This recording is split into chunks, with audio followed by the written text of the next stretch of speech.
Hello अस्सलाम वालेकुम friends, I hope कि आप सब ठीक होंगे। तो गाइस हम अपनी बेसिक डेफिनेशंस के बारे में डिस्कस कर रहे थे। बेसिक डेफिनेशंस जो हमने अभी तक लास्ट लेक्चर में जब तक जो हमने अपनी क्लियर की थी, जिस पर हमने बात की थी, वो हमारी जो है लास्ट लेक्चर तक जो हमने डेफिनेशंस क्लियर कर ली, उनमें हमने एसेट्स को भी अंडरस्टैंड कर लिया कि व्हाट इज एसेट्स, एसेट्स क्या होते हैं और कंपनी में या बिजनेस में एसेट्स की क्या मीनिंग होती है। फिर हमने पढ़ा कि एसेट्स की हमारे पास 2 कैटेगरीज होती है, current assets and non current assets. इनकी तमाम डेफिनेशन हमने डिटेल्स में पढ़ी थी। आप चाहें तो हमारे पिछले लेक्चर्स में जाकर उन्हें देख सकते हैं। इसके अलावा लायबिलिटीज़ हमने क्लियर की कि लायबिलिटीज़ क्या होती हैं, और हमने पढ़ा कि लायबिलिटीज़ भी 2 टाइप्स की होती हैं, करंट एंड नॉन करंट। इसके अलावा लायबिलिटीज़ की कैटेगरीज होती हैं, ओरल पेएबल भी होती हैं, इसके अलावा नोट्स पेएबल भी होती है। आप हमारे पिछले लेक्चर्स में जाकर देख सकते हैं। इसके अलावा अकाउंट रिसीवेबल हमने डिस्कस किया। उसके अलावा हमने इसकी 2 कैटेगरीज भी डिस्कस की थी कि अकाउंट रिसीवेबल ओरल रिसीवेबल भी हो सकता है, इसके अलावा नोट्स रिसीवेबल भी हो सकता है। फिर हमने बात की थी कैपिटल की और शेयर होल्डर इक्विटी की। अगर आप चाहें तो हमारे पिछले लेक्चर में जाकर इससे क्लियर कर सकते हैं, अगर आपने क्लियर नहीं किया और ये वीडियो आप डायरेक्ट देख रहे हैं। तो फिर ये टॉपिक क्लियर करने से पहले हमने फॉर्म्स ऑफ ऑर्गेनाइजेशन क्लियर किया। हमने पढ़ा था ये 3 टाइप्स की होती हैं, डिटेल्स में हमने डिस्कस किया था। फिर हमने कहा था कि कॉन्सेप्ट जो कैपिटल का कॉन्सेप्ट होता है वह सिर्फ सोल प्रोप्राइटर में होता है, और इसके अलावा शेयर होल्डर इक्विटी का जो कॉन्सेप्ट होता है वो पार्टनरशिप एंड कॉरपोरेशन में होता है, क्योंकि सोल प्रोप्राइटर जो है उसमें कॉन्सेप्ट होता है सिंगल ओनर का।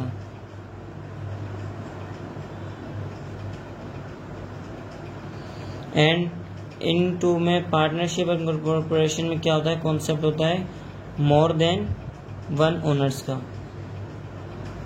जिसने अभी तक हमारे प्रीवियस जो है लेक्चर्स नहीं देखे वो पहले वो देखे, उसके बाद ये वीडियो देखे, मोर देन 1 ओनर्स। तो वहाँ पर कॉन्सेप्ट आता है शेयर होल्डर इक्विटी का। उसके बाद हमने जो है इन्हीं बेसिक डेफिनेशंस के दरमियान हमने रिवेन्यू पर भी डिस्कस की थी कि रिवेन्यू होता है क्या होता है, और एक्सपेंस भी पर भी हमने डिस्कस किया था।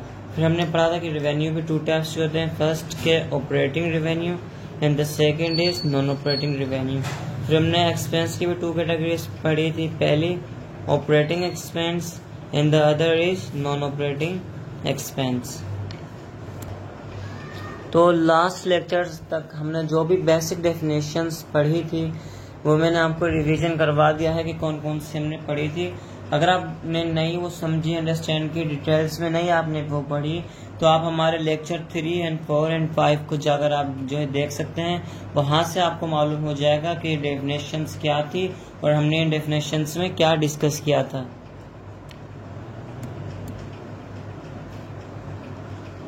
आज का जो हमारा लेक्चर है लेक्चर नंबर 6, उसमें जो हमने एक सीरीज शुरू की थी बेसिक डेफिनेशंस को समझने की, उसका पार्ट 3 जो है आज है, पार्ट 3 है, आई थिंक 4 है, और उसके अंदर हम जो डेफिनेशंस क्लियर करेंगे हमारी बेसिक डेफिनेशंस वो हम ख़त्म कर रहे हैं आज के इस लेक्चर में। इसके अलावा जो हम दूसरे टॉपिक्स पढ़ेंगे उनके दरमियान अगर कोई दूसरी डेफिनेशन आ गई तो हम उससे वो क्लियर कर लेंगे। इसके अलावा अलग से जो बेसिक डेफिनेशंस थी वो हमने क्लियर कर ली हैं और आज इंशाल्लाह हम वो ख़त्म कर लेंगे। तो जो आज के इस लेक्चर में हमें बेसिक डेफिनेशंस की सीरीज़ ख़त्म करनी है, उसमें हम 2 बेसिक डेफिनेशंस कॉन्सेप्ट जो है क्लियर करेंगे। The first is withdraw. पहला जो इसका है विथड्रॉ, और इसे हम ड्राइंग भी कहते हैं। अकॉर्डिंग टू बिजनेस में हम ड्राइंग भी कहते हैं इसे। और सेकंड जो हम टॉपिक क्लियर करेंगे वो है डिविडेंड्स। तो आइए हम शुरू करते हैं अंडरस्टैंड करना। तो विड्रॉ या ड्राइंग ये बेसिक डेफिनेशन है, तो इसे हम क्लियर करते हैं। विड्रॉ सिंपली अगर हम विड्रॉ की डेफिनेशन देखें तो विड्रॉ की डेफिनेशन ये है विदड्रा की डेफिनेशन है कि ड्राइंग और withdraw meaning in accounting is that the goods और money withdraw from the business for the owner personal use. Owner personal use means आपका कोई भी बिजनेस है, उस बिजनेस से आप क्या कर रहे हैं, कोई भी चीज ले रहे हैं, कोई भी मनी जो अपने बिजनेस से ले रहे हैं, या फिर कोई आप गुड्स ले रहे हैं, या कोई इन्वेंट्री जो है आप अपने बिजनेस से ले रहे हैं। किस लिए ले रहे हैं? For personal use. For personal use के लिए आप ले रहे हैं, उससे आप बिजनेस के इस्तेमाल के लिए नहीं ले रहे, ना ही आप उसे सेल कर रहे हैं और ना ही आप उसे बिजनेस में उस मनी को इन्वेस्ट कर रहे हैं, बल्कि आपको क्या है, पर्सनल यूज के लिए जो है जरूरत पड़ी वो गुड्स या मनी को बिजनेस से निकालने की, तो उस मनी या गुड्स को हम कहेंगे कि आपने बिजनेस से विथड्रा की है। विथड्रा मतलब बिजनेस की कोई आपने, विथड्रा मतलब सॉरी डिस्टर्बेंस थोड़ी हो गई थी। विथड्रा का मतलब है कि बिजनेस से हम कोई भी मनी या गुड्स जो है निकाले किस लिए? For personal use, not for business use. हम बिजनेस यूज के लिए को ना करें उस गुड्स को या मनी को, ना तो हम उसे इन्वेस्ट करें फॉर बिजनेस के लिए, इन्वेस्ट फॉर बिजनेस, ना ही जो है हम उसे इन्वेस्ट करते हैं बिजनेस के लिए, और ना ही हम उसे क्या करते हैं, गुड्स को सेल करते हैं for business, sell goods for business. ये भी हम जो है नहीं करते, ना हम उसे बिजनेस के लिए यूज करते, जो भी मनी या गुड्स हम जो है बिजनेस से निकाल रहे हैं, बल्कि हम उसे किस लिए निकाल रहे हैं कि हमें पर्सनल जो है यूज के लिए करना है। तो फिर ऐसे मनी या गुड्स को हम क्या कहेंगे कि वो आपने विथड्रा की है, वो मनी या फिर गुड बिजनेस से। तो इसकी डेफिनेशन अगर हम देखें तो ड्राइंग और withdraw meaning in accounting, drawing या विथड्रा अकाउंटिंग में क्या मतलब होता है? इसका मतलब ये होता है कि गुड्स और मनी, आप मनी या गुड्स को क्या करें, विथड्रा कर लें, निकाल लें फॉर द बिजनेस, बिजनेस से, फ्रॉम द बिजनेस, बिजनेस से निकालें for the owner personal use. Owner जो भी है उस बिजनेस का, उसके पर्सनल यूज के लिए जो आप मनी या गुड निकाल रहे हैं, तो उस मनी या गुड को हम कहेंगे आपने विथड्रा की है। एग्जाम्पल हम लेते हैं, एग्जाम्पल आप लें कि सपोज हमारे पास जो है वो अहमद है। अहमद क्या है? ओनर है एक बिजनेस का, उसका बिजनेस है, अहमद का कोई भी बिजनेस है। उस बिजनेस के पास जो टोटल कैपिटल है, मतलब जो भी उस बिजनेस के पास एसेट्स हैं, हम कहते हैं उस बिजनेस के पास अवेलेबल जो है कैश है, एसेट्स और जो है गुड्स है। कैश कितना पड़ा हुआ है उसके बिजनेस के पास, अहमद के बिजनेस के पास 50,000, और गुड्स कितनी पड़ी हुई? 10,000 की। तो टोटल उसका जो कैपिटल हुआ 60,000 हुआ, टोटल एसेट्स। ये हमने पिछले लेक्चर में इस पर बात की है। सो आई होप कि ये आपको क्लियर होंगे कि कैपिटल वगैरह क्या होते हैं, एसेट्स वगैरह। ओके, तो अहमद का बिजनेस था, उस बिजनेस के पास कैश पड़ा हुआ है 50,000 एंड उसके बाद गुड्स पड़ी हुई 10,000। अब अहमद ने क्या करना है, अहमद को अपने जो है अब क्या करनी है, पे सैलरी, पे फी, स्कूल फी, उससे क्या करना है, स्कूल की फी जो है पे करनी है for his children, for his children, उससे अपने बच्चों की जो है स्कूल की फीस अदा करनी है, देनी है। तो उसने क्या किया, जो बिजनेस के पास 50,000 थे उसे सैलरी अदा करनी थी 20,000, सॉरी सैलरी नहीं फीस। तो उसने क्या किया, जो 50,000 पड़े हुए थे उसमें से उसने 20,000 क्या किए, निकाल लिए और उसको पे कर दिए फॉर द फीस, पे फीस। उसने उस बिजनेस में से, अपने बिजनेस में से 50,000 में से 20,000 निकाल लिए और उसने क्या किया, वो अपने जो है जिसके चिल्ड्रन थे उसकी उसने फीस जो है वो क्या कर दी, अदा कर दी। तो जो उसने 20,000 निकाले वो उसने बिजनेस यूज के लिए तो नहीं किए, ना ही उसने कोई जो है गुड्स परचेज की बिजनेस के लिए, ना ही उसने बिजनेस की एडवर्टाइजमेंट करने के लिए, उसकी मार्केटिंग करने के लिए दिए, ना ही उसने किसी वर्कर की सैलरी दी, बल्कि उसने क्या किया, अपने जो है जो उसका चिल्ड्रन है उसके स्कूल फीस थी 20,000, वो अदा करने के लिए उसने 50,000 में से 20,000 निकाले, तो फिर 20,000 पर्सनल यूज के लिए यूज हुए, तो 20,000 को हम नाम देंगे विथड्रॉ का, कि उसने विथड्रॉ किए हैं बिजनेस से। आई होप इसी तरह अगर जो है हम एग्जाम्पल लें यहाँ पर कि उसने नहीं करना, बल्कि उसने क्या करना है कि उसे गुड्स चाहिए, नीड, अहमद को क्या है, नीड से गुड्स की, फॉर हिज होम, उसे अपने घर के लिए गुड्स चाहिए, कुछ गुड्स जो है अपने घर के लिए चाहिए थी। उसने देखा मेरे बिजनेस में अवेलेबल 10,000 की जो है गुड्स हैं अवेलेबल बिजनेस में, तो उसने क्या किया, 3,000 की जो है वो निकाल ली अपने किसके लिए, फॉर होम के लिए। तो जब उसने होम के लिए निकाल ली 3,000 की, तो हम यूँ तो नहीं कह सकते वो कि वो 3,000 उसने बिजनेस के लिए निकाले, बिजनेस की जो है सेल करने के लिए गुड्स को निकाले, नहीं, उसने पर्सनल यूज़ के लिए निकाले। तो फिर पर्सनल यूज़ के लिए निकाले तो मतलब 3,000 को हम क्या कहेंगे, उसने विड्रा किए हैं। विड्रा का मतलब पर्सनल यूज़ के लिए उसने निकाले हैं बिजनेस से। तो आई होप आपको क्लियर हो गया होगा। इसकी सेकंड डेफिनेशन भी हम पढ़ लेते हैं। सेकंड डेफिनेशन है कि ड्राइंग्स और विड्रा आर मनी और एसेट, कोई भी एसेट या मनी जो है बिजनेस में हो सकता है। Debt are withdraw from a company, किसी भी कंपनी से विड्रा किया जाए मतलब निकाले जाएं, बाय इट्स ओनर, जो कि ओनर निकालता है, for personal use, not for business use, बल्कि पर्सनल यूज के लिए यूज करता है। तो हर उस एसेट को हम नाम देंगे विड्रा, और ड्राइंग भी हम उससे कह सकते हैं। तो आई होप आपको विड्रा या फिर ड्राइंग जो है क्लियर हो गया होगा। इससे रिलेटेड कोई भी क्वेश्चन जो है आपको करना हो तो आप कमेंट में करके हमसे पूछ सकते हैं। विथड्रॉ और ड्राइंग के बाद हम डिस्कस करते हैं डिवाइडेंड्स को। डिवाइडेंड्स ये भी एक बहुत ही बेसिक और इम्पोर्टेंट टर्म है। हमारे जो ट्रांजैक्शंस होंगी उनमें ये वर्ड जो है ये डेफिनेशन लाद में यूज होगी। तो डिवाइडेंड्स को जो है डिवाइडेंड्स को कवर करने से पहले हम जो है जो हमने पढ़ा था हमारा कॉरपोरेशन, तो उससे हम जो है थोड़ा रिवीजन कर लेते हैं क्योंकि इससे रिलेटेड है। तो मैंने आपको बताया था कि कॉरपोरेशन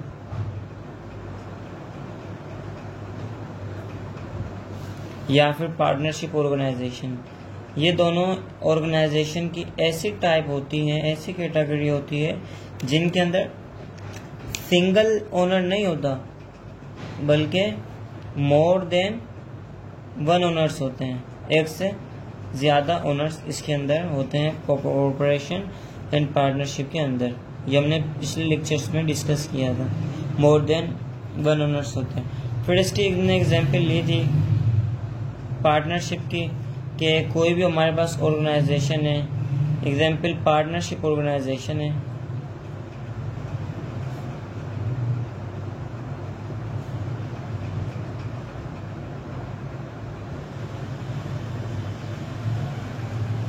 पार्टनरशिप ऑर्गेनाइजेशन है। मैंने आप एग्जांपल हमने ली थी कि एग्जांपल उस ऑर्गेनाइजेशन पार्टनरशिप ऑर्गेनाइजेशन के 4 ओनर्स हैं।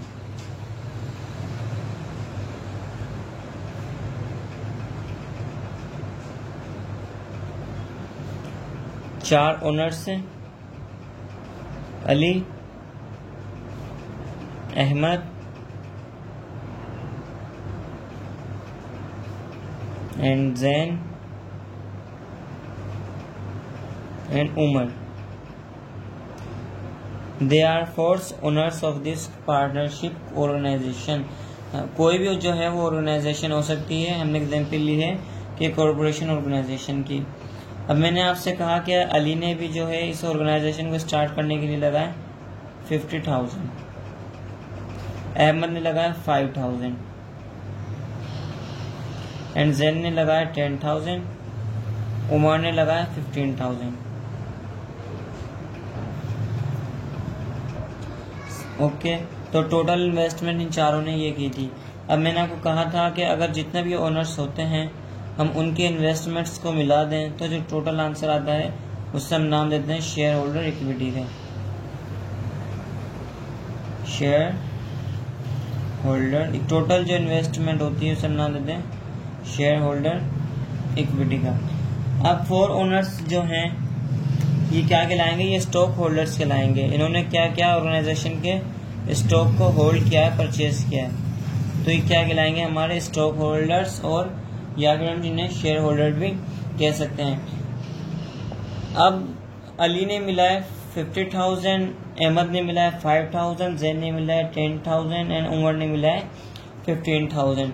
अब ये बिजनेस कोई भी जो है ऑर्डर को कंप्लीट करता है of a business of a customer, complete a order of a customer, okay. तो वो ऑर्गेनाइजेशन क्या कर रही है, किसी भी कस्टमर का ऑर्डर पूरा कर रही है। ऑर्डर उसने पूरा किया, एग्जाम्पल कोई भी ऑर्डर सकता है, हम उसकी बात नहीं कर रहे। जब उसने ऑर्डर कंप्लीट किया तो उसने अर्निंग करी, जैसे प्रॉफिट हुआ, अर्निंग हुई 1 लाख की।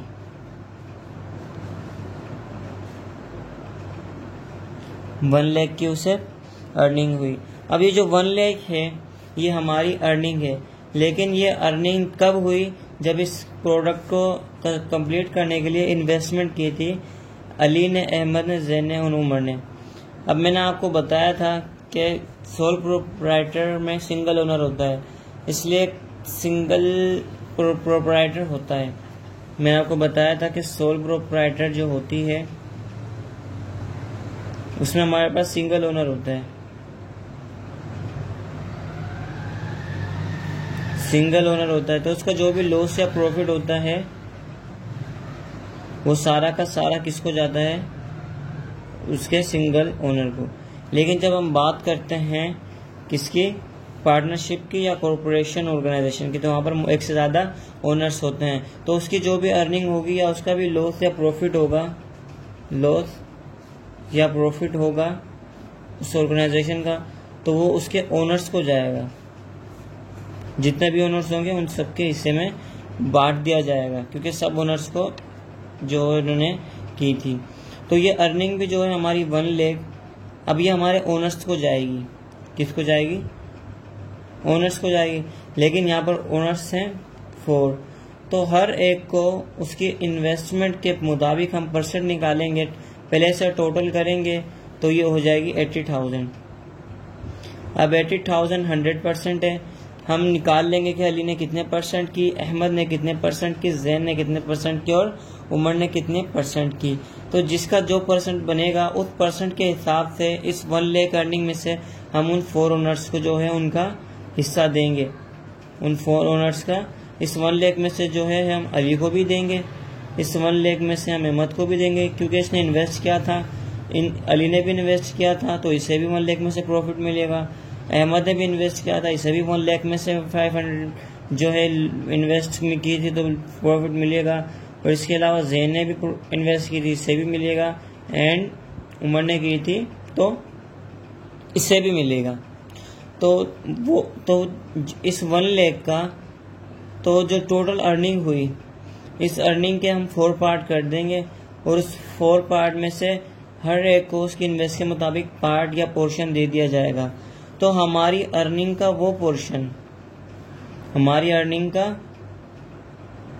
वो पोर्शन या पोर्शंस के लिए आप एक से ज़्यादा पोर्शन जो बनते हैं हमारी अर्निंग के पोर्शन बनेंगे, और वो डिवाइड किस में कर दिए जाएंगे, portion divide in owners, owners के लिए या फिर जो हमारे स्टॉक होल्डर्स हैं उनमें क्या कर दिया जाएगा, डिवाइड कर दिया जाएगा, तकसीम कर दिया जाएगा। तो उस पोर्शन को हम नाम देंगे कि वो हमारा डिवाइडेंट है, डिवाइडेंट है। तो हमारी अर्निंग का जो भी उस ऑर्गेनाइजेशन की अर्निंग हुई है उसके हम पोर्शंस कर देंगे ओनर्स के मुताबिक, जितने ओनर्स होंगे उतने पोर्शन करेंगे, और हर एक की इन्वेस्टमेंट के परसेंट के मुताबिक जो है हम पोर्शन बनाएंगे। तो फिर वो पोर्शन जो डिवाइड करेंगे हम ओनर्स के अंदर, डिवाइडिंग ओनर्स के अंदर, तो उस पोर्शन का नाम देंगे हम डिवाइडेंट का। आई होप आपको क्लियर हो गया होगा। अब बात करते हैं इसकी डेफिनेशन की। अगर इसकी डेफिनेशन की हम बात करें कि dividends are portion of a company's earning, जो भी कंपनी ने क्या की है, अर्निंग की है।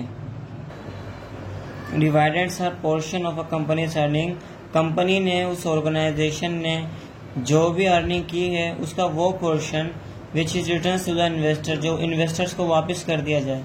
डिविडेंड्स आर पोर्शन, एक पोर्शन होता है असल में जो कि कंपनी अर्न करती है और उसको वापस रिटर्न करती है हमारे इन्वेस्टमेंट्स को, और यूजुअली आमतौर पर वो कैश पेमेंट होती है जो कि कस्टमर हमें देता है कोई भी ऑर्डर कंप्लीट करने पर या कोई भी सर्विस प्रोवाइड करने पर। जैसे हमने एग्जांपल यहाँ ली थी कि हमने कंप्लीट किया था कस्टमर का कोई भी ऑर्डर और हमें अर्निंग हुई थी 1 लाख, तो उस 1 लाख में क्या बनाए थे हमने, हर एक की इन्वेस्टमेंट की जो है परसेंट के मुताबिक हमने उसके पोर्शन बनाए थे, और उस पोर्शन को हमने क्या करते थे, डिवाइड कर देते थे इनके ओनर्स में या फिर स्टॉक होल्डर में। तो फिर उस पोर्शन को हमने नाम दिया डिविडेंड्स का।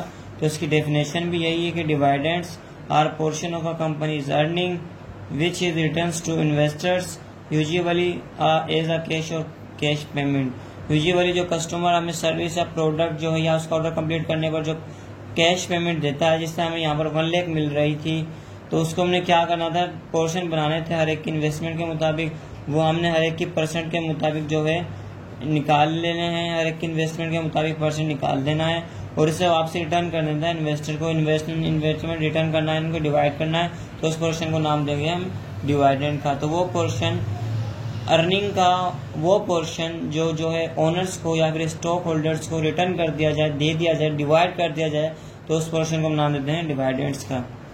आई होप आपको अब ये क्लियर हो गया होगा। इससे रिलेटेड कोई भी क्वेश्चन हो, कोई भी मिसअंडरस्टैंडिंग पॉइंट हो, कोई जो भी आपको अंडरस्टैंड ना हुआ, तो आप बिल्कुल फ्री होकर हमें कमेंट्स में पूछ सकते हैं, हम उसे समझाने की कोशिश करेंगे।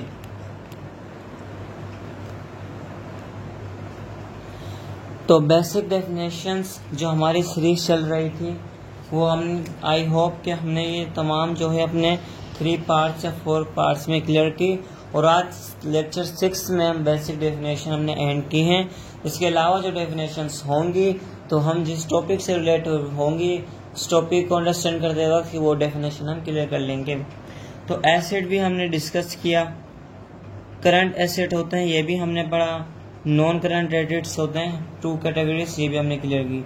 लायबिलिटीज पेएबल होती हैं, वो करंट भी होती है, करंट पेएबल भी होता है, नॉन करंट पेएबल भी होता है। अब अगर आप ये अंडरस्टैंड करने जाते हैं तो आप ये इसके लेक्चर में जाके कर सकते हैं क्लियर। और इसके अलावा इसकी कैटेगरी है कि ये ओरल पेएबल भी हो सकता है और नोट्स पेएबल भी हो सकता है, ये भी आप चाहें तो प्रीवियस लेक्चर में जाकर क्लियर कर सकते हैं। फिर हमने अकाउंट रिसीवेबल पढ़ा कि वो क्या होता है, और लायबिलिटीज के अपोजिट जो अकाउंट होता है उसे हम कहते हैं अकाउंट रिसीवेबल। इसकी भी 2 categories, oral receivable and notes receivable, ये भी हमने क्लियर की। इसके अलावा एक्सपेंस, इसकी भी 2 category, operating expense and non operating expense, ये हमने क्लियर किए। फिर रिवेन्यू हमने पढ़ा, रिवेन्यू की 2 categories, operating and non operating, ये भी हमने क्लियर की। इसके अलावा जो टॉपिक हमने डेफिनेशंस क्लियर की, उससे पहले हमने फॉर्म्स ऑफ ऑर्गेनाइजेशन को पढ़ा था। फॉर्म्स ऑफ ऑर्गेनाइजेशन वो 3 टाइप्स की होती हैं, सोल प्रोप्राइटर जिसका सिंगल ओनर हो, एंड पार्टनर कॉर्पोरेशन में क्या होता है कि मोर देन 1 ओनर का कॉन्सेप्ट हमारे पास आ जाता है। तो जो कैपिटल हमने पढ़ा था, कैपिटल उसका डायरेक्ट जो है लिंक था सोल प्रोप्राइटर से, ये हमने क्लियर किया। फिर मैं शेयर होल्डर्स इक्विटी पढ़ी थी, क्या होती है, इसका रिलेशन था पार्टनरशिप एंड कॉर्पोरेशन से, ये भी हमने पढ़ा। फिर हमने विड्रा पढ़ा कि विड्रा क्या होता है, विड्रा, ये भी हमने डेफिनेशन क्लियर की। इसके अलावा डिविडेंड्स का भी फिर कॉन्सेप्ट हमारे पास जो है सोल प्रोप्राइटर में नहीं होता, कि वहाँ पर हमारे पास सिंगल ओनर होता है, जहाँ पर वो एक से ज्यादा ओनर्स होते हैं वहाँ पर डिविडेंड का जो है कॉन्सेप्ट आता है, जो कि पोर्शन और कॉर्पोरेशन ऑर्गेनाइजेशन में होता है। तो ये डेफिनेशंस थी जो आज हमने क्लियर की, जो आज हमने फाइनल की सीधा कोई डेफिनेशंस होगी तो क्लियर कर लेंगे। अगर आपको ये वीडियो पसंद आई, अंडरस्टैंड आपको हो गई है, तो प्लीज़ लाइक एंड कमेंट लाजमी कर दें। इससे हमें ये पता चल जाएगा कि हमारी वीडियो ने आपको हेल्प की और वो आपके लिए हेल्पफुल है। So please don't forget to like and comment. Like and comment नहीं, आपका ये मैसेज है कि जी क्लियर हो गया। कोई भी क्वेश्चन हो आप पूछ सकते हैं। ओके, अल्लाह हाफिज़।